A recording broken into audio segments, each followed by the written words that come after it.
On today's broadcast, we will be learning about special events happening in Northside to remember people in their past lives. Plus, I'll be reporting on a new art show at Design Collective. It's all about living through grief. I'm also back with another look at the Bengals and KMNH sports. So stop, watch, and share this broadcast of Kids Making the News Happen. Welcome to KMNH, Kids Making the News Happen. The recent cold snap has brought some freezing temperatures, which means teens from Happin's Garden Club changed over to flower planters on Hamilton Avenue. With the temperatures being warm in October, the team has decided to let the planters keep growing from the summer. And both Happin Team Garden Club members Evelyn and Larkin were there to help dig up and collect all the canna bulbs. Plus, they planted Demylo lavender pansies and cleaned up the trash and debris. It was cold, and Larkin said they weren't sure that they were going to finish by the end of the day. But they made it happen, and they collected over 600 canna bulbs that will be used again for next year's planters. In just a couple weeks, the teams will switch out the planters one more time and celebrate the holidays with evergreen trimmings. I have been helping Mr. Tommy cover the new plants every night because of freeze warnings. It's a lot of work, but it's well worth it to make our neighborhood look great all year round. Over the past 2 years, almost everyone in our country has experienced some sort of loss. On November 7th, there is a special event that celebrates the memories of ones we have lost that are not with us anymore. So this last year, we've all experienced a lot of loss. Some of us have maybe lost a loved one. Others have lost a sense of community or connection with other people. And then, of course, as a country, we've witnessed the large number of people who've died due to COVID-19 in our country and around the world. So we wanted to create a space where people could come together and acknowledge that sense of grief that they might be carrying as individuals and that sense of grief that we're carrying as a community, to process that grief in the context of community and to offer an opportunity for people to not just acknowledge their sadness, but also to acknowledge their gratitude and their remembrances of loved ones who might have died this last year. The celebrations is produced by a new faith organization based in Northside. Chapters is a progressive Christian LGBTQ affirming community. It's a new faith community that we started last year during the pandemic in 2020. We gather on Sunday nights for prayer, for spiritual practice, for community, and also to be of service here in Northside in the neighborhood. We invite everyone to participate in the event. Pastor English also said that there is an art show for little ones. Everyone's welcome to come. We'll have our community altar set up from 4 to 5 p.m. and people can come anytime during that space if they want just a moment for private prayer, reflection. If they want to bring something to decorate, we use the word adorn or decorate the altar, maybe a picture, a cut flower, a piece of memorabilia from a loved one.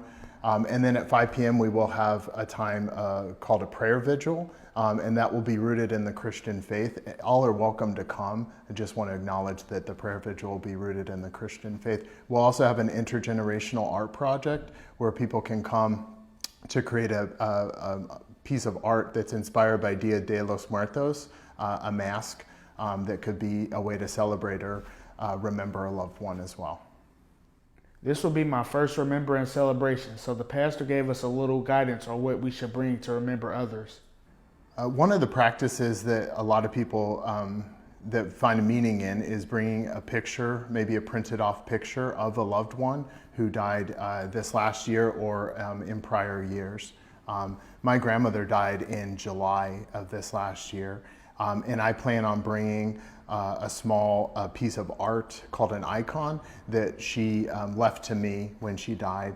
It's just a piece of art that reminds me of her, and every time I look at it, I not only feel connected to her, but I feel connected to the love that we shared together. So I would encourage people to think about any piece of memorabilia that might be meaningful to them. If it's something that is fragile or something that's particularly valuable, I would recommend not bringing it. But if it's something that they feel comfortable putting on an altar as a way to collectively as a community remember that loved one and the love that they shared, they'd be encouraged to do so. We'll also have the opportunity to create art, and that created art could then be put on the altar as a way to remember a loved one as well. We are excited about the event, and we hope that it becomes another Northside neighborhood tradition. This weekend, Happen teens met at the Happen Outside Garden to pass out candy for trick-or-treaters. It was Happen's non-scary Halloween walk for kids 8 and under. Everyone had amazing costumes, and we thank everyone who attended. Make sure to watch KMNH and check Happen's social media for more information about upcoming events and activities.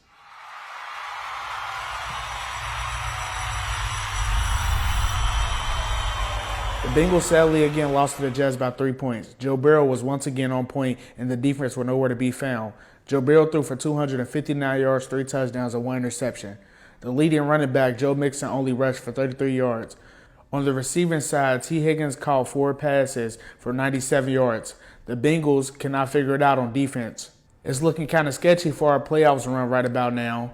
We have a second-string quarterback who never played in the NFL till that game, went toe-to-toe with us, and eventually beat us out.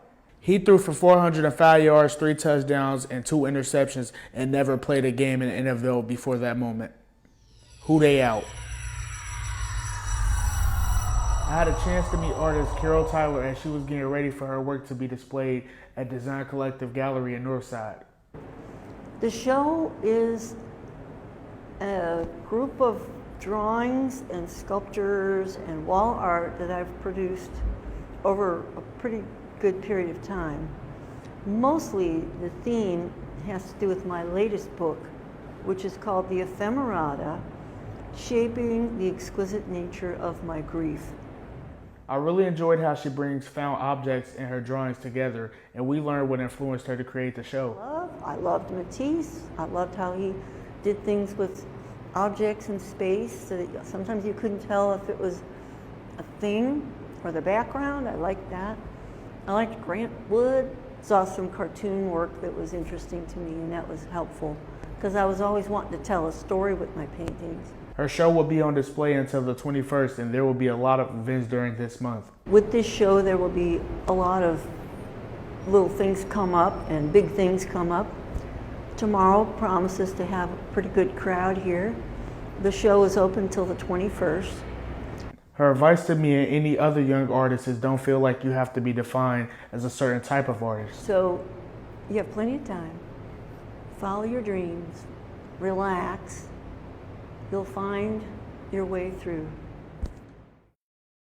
Thanks for watching my first little broadcast at KMNH, and thanks for all the encouragement over the last couple weeks.